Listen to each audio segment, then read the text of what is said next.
Hey there, thanks for tuning into Duck Bricks. I'm Chris and welcome to our final LEGO Ninjago 2023 review. This is Lloyd's Ninja Street Bike, retailing for $10. It is a 4+ set and is the first standard bike for Lloyd that we've gotten in actually quite a while. The last time we got a bike for Lloyd was for the Island, which was in 2021, but that was obviously not really a standard bike. It kind of had a big sail on it and whatnot. And the last time before that was all the way back in Ninjago Rebooted back in 2014. So it's been a while since we got just a regular bike for Lloyd, but this set is a set that gives it to us for a 4+ set.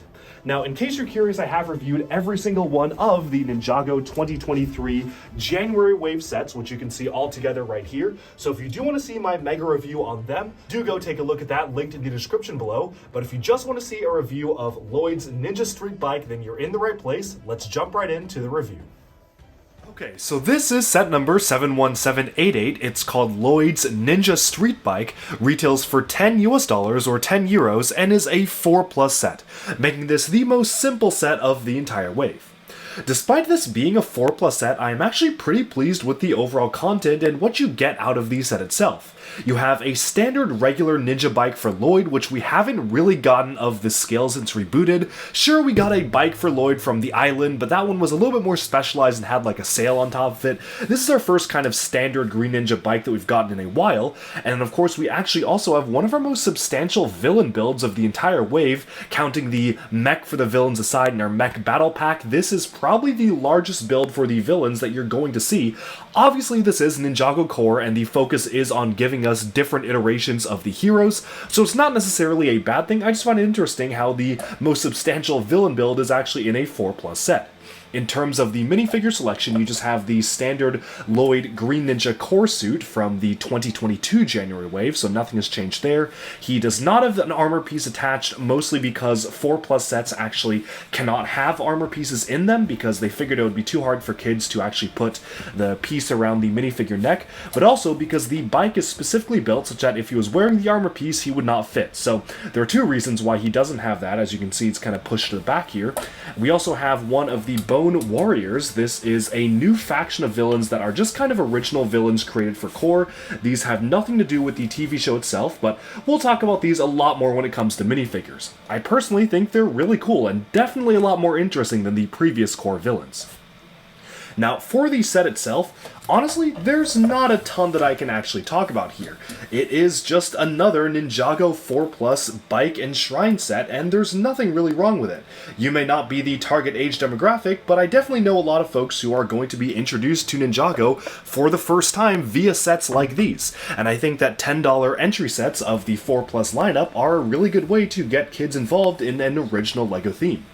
The bike itself is using just the standard 4+ style of bike elements that were introduced for a few other 4+ sets, I believe earlier in 2022, could have been 2021, but they were used a lot for Spider-Man stuff, but I believe it's the first time they are appearing in green, so that is a recolor. Cool to see that here. Now, much like all other 4+ sets, the decal piece here is printed. There are no stickers used in 4+ sets, so always cool to see a new Ninjago-inspired decal. This one's actually really cool. I can definitely see this being used in maybe more complex or impressive mocks. You've got some sort of a headlight up at the front, but you could easily repurpose it into like a reactor for a mech or something. You've got Lloyd's symbol there as well, so altogether it is a fun looking bike, and it even has some of that classic Ninjago detail with these swords being introduced on the sides, so it does feel like it fits within the Ninjago world just fine.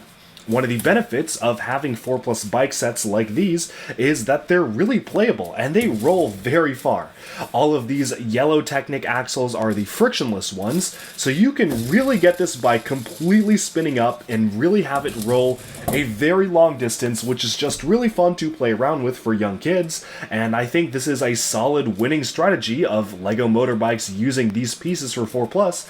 Not much else I can say there other than well done for LEGO on making another pretty good, albeit maybe not that interesting 4+ bike set.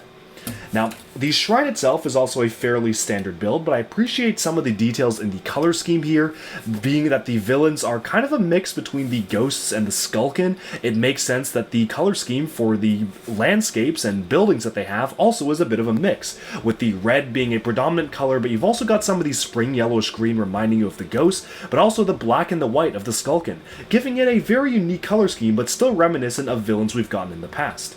One thing that you have here is the action feature. You actually can launch the discs out. These were the disc launching pieces introduced for Legend of Chima's final wave in 2014, but pretty cool to see that still being in use here. What's very cool to still seeing around is the original Sword of Fire. I'm very glad that they are keeping to use this in the Ninjago lineup. They keep using this since 2011 and they still have not discontinued this piece, which I think is basically the perfect version of the Sword of Fire. It is such a cool weapon element and I'm just really glad that they're still using this piece in LEGO's product portfolio. They could have long discontinued it because it is a very specialized weapon, but we keep getting it in different random Ninjago sets, which is something I do really appreciate about the inclusion of this piece in the set itself.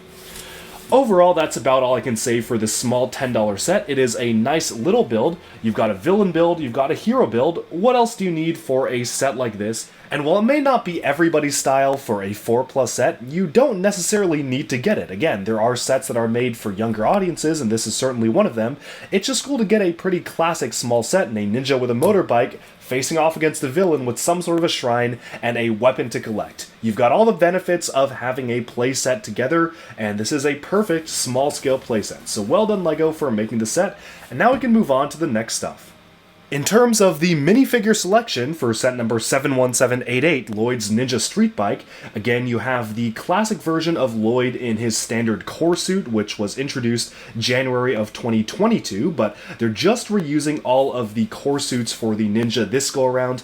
It would have been cool to get unique outfits for the Ninja this time, but I would guess they're saving a lot of the minifigure prints and torso budgets for the faces and whatnot, and maybe new head wraps for the Summer Wave, which is launching a brand new show. So I definitely understand the compromise, and hey, if having the reused outfits for this year's wave of core sets in January means that we're getting an all-new cast of minifigures with new prints for legs, torsos, heads, maybe even a new mold for head wraps and armor pieces later on this summer, I say bring it on. This is totally fine and does the job just okay.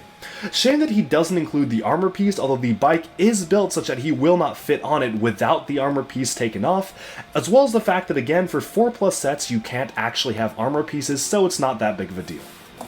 The Bone Villain here is one that is a lot more interesting to me. I actually really like this type of faction for the Ninjago characters. I think it is a really unique twist to kind of combine the Ghosts and the Skulkin together, featuring an all-new army with a pretty unique color scheme that does combine factors that makes it feel very reminiscent of older Ninjago stuff in the past, but feel all new as well.